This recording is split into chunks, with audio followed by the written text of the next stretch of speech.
وہ پیدا تو متوسط گھرانے میں ہوا تھا، مگر باپ کی بیماری کی وجہ سے حالات خراب ہو گئے اور اسے ایک عام سے اسکول میں داخل ہونا پڑا۔ بچپن میں جتنا لاڈ پیار اور آرام ملا تھا سب بھول گیا۔ اب وہ ایک عام سا لڑکا تھا۔ تعلیم کی راہ میں بھی غربت حائل ہونے لگی۔ نہ کپڑے ڈھنگ کے ہوتے، نہ پوری کتابیں اور نہ ہی کوئی بنیادی ضرورت۔ اتنے وسائل کہاں تھے کہ وہ اعلیٰ تعلیم حاصل کرتا اور اپنے ارد گرد بنی ہوئی غربت کی مضبوط دیوار کو توڑ دیتا۔ باپ بھی اچانک ساتھ چھوڑ گیا۔ بھوک سے بلبلاتے بہن بھائی اور بیوہ ماں کی خستہ حالت دیکھ کر وہ کانپ گیا۔ تعلیم چھوڑ کر کام پر جانے لگا۔ جو پیسے مل جاتے لا کر ماں کے ہاتھوں پر رکھ دیتا۔ بہن اور دونوں بھائیوں کو اسکول داخل کرا دیا اور خود زمانے میں چکی میں پستا رہا۔ برسوں گزر گئے، بہن اور بھائی بڑے ہو گئے۔ ماں بھی پڑھی لکھی تھی، ٹیوشن پڑھاتی رہی۔ یوں یہ برا وقت گزرتا رہا اور زمانے کی دہلیز پر زندگی گاڑی دونوں ماں بیٹے مل کر دھکیلتے رہے۔ بہن بھائی شادی کے قابل ہو گئے اور بھائی روزگار کے قابل ہو گئے۔ بہن کی شادی کر دی۔ مالی وسائل دشمن جان کی طرح ساتھ ساتھ رہے۔ اس نے پوری تندہی کے ساتھ سب فرائض ادا کیے۔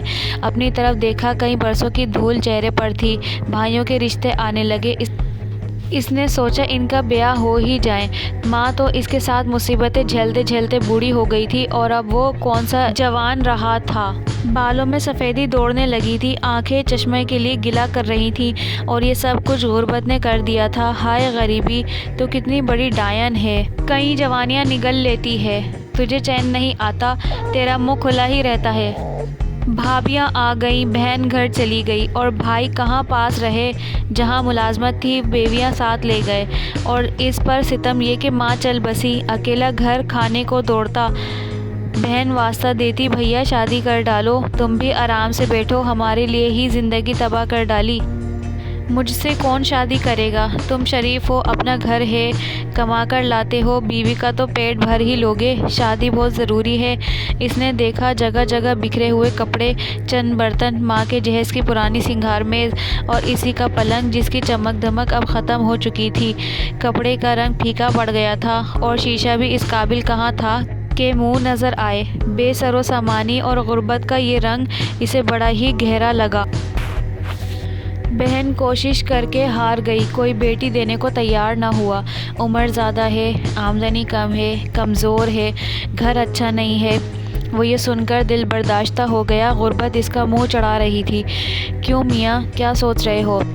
اگر دولت ہوتی تو بالوں میں پولی کلر استعمال ہوتا، جسم پر قیمتی سوٹ کوٹ ہی نئے ماڈل کی گاڑی ہوتی تو پھر کیا بات ہوتی۔ عمر خیر کچھ بھی نہیں۔ یہ ہمارے شاعر، ادیب، مفکر اور بڑے بڑے سائنسدان اس بارے میں کوئی قانون نہیں بنا سکتے، کوئی حل نہیں نکال سکتے۔ یہ شاعر ذہنوں میں پڑی ہوئی نفرتیں محبت کے چشموں سے دھو کیوں نہیں دیتے؟ اس کی بہن کا چہرہ اتر گیا۔ کئی رشتے آئے اور چلے گئے۔ بھیا کیا بات ہے؟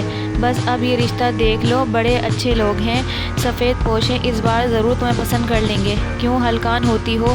مجھے بھی بے چین کرنا کیا کرو اور خود بھی اپنا سکون غارت نہ کیا کرو۔ نہیں بھیا، میں نے بری تیار کر لی ہے، رکھ چھوڑو، کوئی پہننے والی نہیں آئے گی، ایسا مت کہو۔ بہن نے بڑی محبت اور چاؤ سے ان لوگوں کو بلایا، خوب خوب خاطر کی اور جاتی دفعہ وہ لوگ منہ بسورے چلے گئے۔ وہ لپک کر گئی۔ کیا بات ہے؟ وہ سہم کر بولی۔ کتنا زیور ہوگا؟ بوڑھی دادی نے کہا۔ میرا بھائی شریف اور محنتی ہے، اتنا امیر نہیں ہے، صرف ایک سیٹ 11 جوڑے کپڑے دے سکتا ہے۔ اوہ، ہم سمجھے کوئی 20 تولے سونا تو دے گا ہی۔ نہیں بھائی، ہمیں لڑکی کنویں میں نہیں گرانی۔ سنیے تو۔ مگر وہ تیزی سے دروازہ کھول کر نکل گئیں اور اس طرح 2 سال اور بیت گئے۔ بھیا تو اب بوڑھا نظر آنے لگا تھا۔ موٹے آدمی کون پسند کرتا ہے؟ بے پناہ دولت ہے، کوٹھی ہے، کار ہے، لڑکی عیش کرے گی۔ بڑی عمر کا مرد سنجیدہ ہوتا ہے۔ یہ ہے ہمارا معاشرہ جو ہمارے اپنے فرسودہ ذہنوں کا تعمیر کردہ ہے، جہاں آرام، سکھ، سکون، عیش صرف امیروں کا حصہ ہے اور غریب کو اس دنیا سے کیا ملتا ہے؟ اذیتیں، ذلتیں اور نفرتیں۔ کیا وہ انسان نہیں؟ اس کی خوشی کہاں ہے؟ اس کا سکون کہاں ہے؟ اے عمارت کے ٹھیکیدار، اور خدا کے لیے اپنے ذہن بدل ڈالو۔ کیا غریب لڑکا اس قابل نہیں کہ وہ شادی کر سکے اور اپنا گھر بسا سکے؟ وہ اکیلا تنہائی کا زہر پیتا رہا۔ یار خود ہی شادی کر لو، کسی سے آنکھ ہی لڑائی ہوتی؟ ارے کسی کو قابو میں کر لو۔ لوگ طرح طرح کی باتیں بناتے اور وہ خاموش رہتا۔ خود ہی صبح اٹھتا، ناشتہ بناتا، کام پر چلا جاتا اور دوپہر کو ہوٹل میں کھانا کھا لیتا اور شام کو گھر پر رہتا۔ دل چاہا تو باہر نکل کر تندور سے کھا لیا، ورنہ بستر پر لیٹ جاتا۔ اور جب یکم تاریخ آتی تو وہ ڈھیر سارا پھل خریدتا اور بہن کے گھر چلا جاتا۔ بھیا کیوں لے آتے ہو؟ پیسے سنبھال کر رکھو، پہلی کو لوگ خریدتے ہیں، انہیں دیکھ کر میں بھی خرید لیتا ہوں، کہاں لے جاؤں؟ وہ کہتا تو بہن رونے لگتی۔ بھیا مت رو پگلی، تم تو سکھی ہو نا، لیکن تمہارا غم مجھے مار ڈالے گا، پھر کیا کروں؟ کہو تو تمہارے گھر نہ آیا کروں؟ نہیں، پھر بتاؤ؟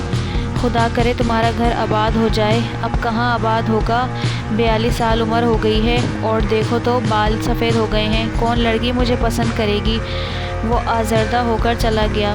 اور ایک دن جب بہن نے بھائی کے گھر قدم رکھا، جگہ جگہ بکھرا ہوا کوڑا کرکٹ اور جالے دیکھ کر وہ دکھی ہو کر آ گئی۔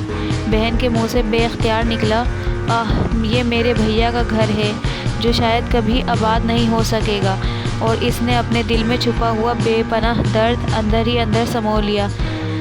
غربت تیرا ستیہ ناش، وہ یہ کہہ کر لحاف میں دبک گئی۔